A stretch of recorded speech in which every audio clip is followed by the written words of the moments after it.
Bonjour, bienvenue sur Perron TV. Aujourd'hui, nous accueillons Camille. Bonjour. Alors, pouvez-vous nous parler enfin, vous présenter? Oui, alors je m'appelle Camille Gesnin. Je travaille pour une association qui s'appelle Hérisson Nature, qui est basée à Hérisson.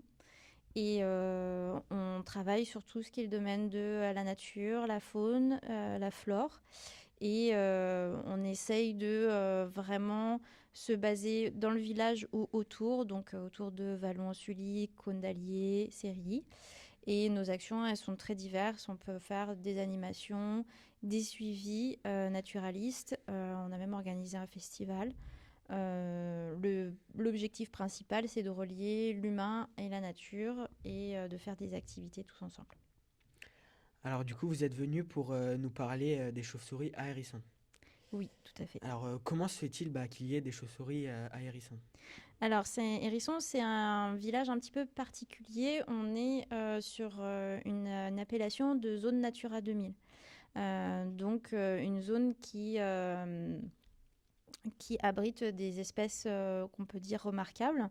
Et cette zone, elle a été notamment créée grâce aux chauves-souris, plus précisément grâce à une espèce de chauve-souris qui s'appelle le murin à oreilles échancrées, parce qu'il y a plein d'espèces. On a découvert qu'il y avait des colonies, surtout une grosse colonie de murins à oreilles échancrées à Hérisson. Et c'est pour ça que la zone Natura 2000 a été créée et que des suivis ont été faits. Et aujourd'hui, Hérisson, de par ces différentes zones de paysage, la rivière, les falaises, le village, abrite plusieurs espèces de chauves-souris dans le village. Et donc, on essaye de garder l'œil dessus. Alors, vous faites une enquête sur ces mammifères. Et alors, pouvez-vous nous en parler? Oui, bien sûr. Euh, c'est à l'initiative du CEN de l'Allier, le Conservatoire d'espaces naturels, qui gère la zone Natura 2000 pour quelques années encore. Et donc, ils nous ont proposé de travailler avec eux pour faire passer une enquête.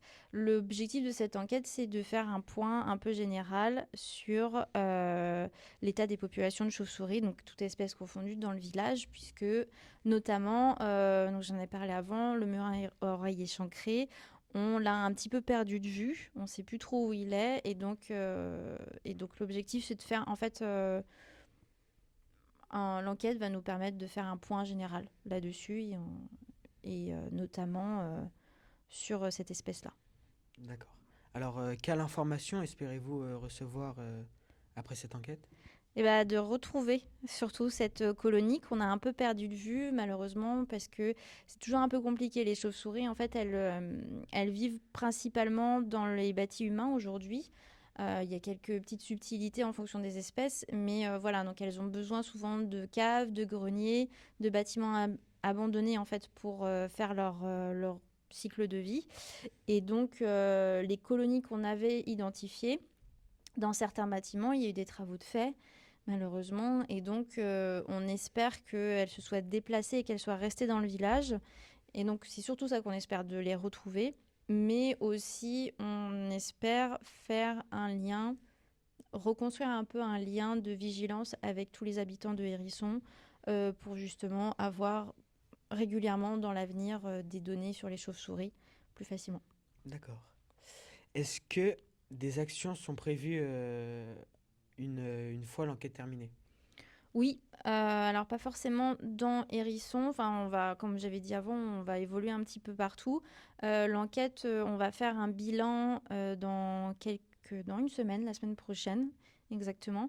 Après ce bilan-là, je pense qu'on va reprévoir des actions avec le CEN. Notamment, on va venir avec l'équipe de Chauve-souris Auvergne pour faire des inventaires. Ça va nous permettre d'aller vérifier les colonies. On a aussi prévu avec l'association Polymorphe à la ferme du Rutin à Sérilly de faire le dernier week-end d'août toute une journée thématique sur les chauves-souris avec des projections de films, des ateliers, des balades. Euh, donc c'est ça. Je pense qu'on va continuer de toute façon à en prévoir et pour garder justement cette vigilance. D'accord. Eh ben, je vous remercie de toutes ces explications et de votre venue sur le plateau. Merci à vous de m'avoir accueilli. Merci de nous avoir écoutés.